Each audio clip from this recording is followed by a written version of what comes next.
Or My mother, parang di nga ako tanggap. your mom, it's like she doesn't accept what your gender is? Why? Hindi ko alam. Have you Kasi asked her? iglesia sila. Oh, her mom is the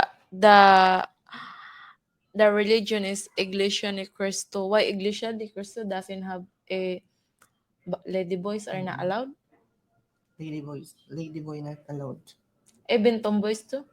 Pag tomboy ka, hindi din allowed. Pag tomboy, dapat nakapalda ka pa rin. Even she said in her mom religions, if you're a lesbian, you should wear a skirt.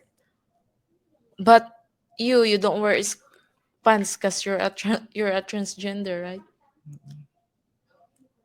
Have, okay ka lang. Okay lang. What about your dad? He accept you what your gender is? Pareho sila. Both of them didn't accept what you. That's sad. But you still live with them.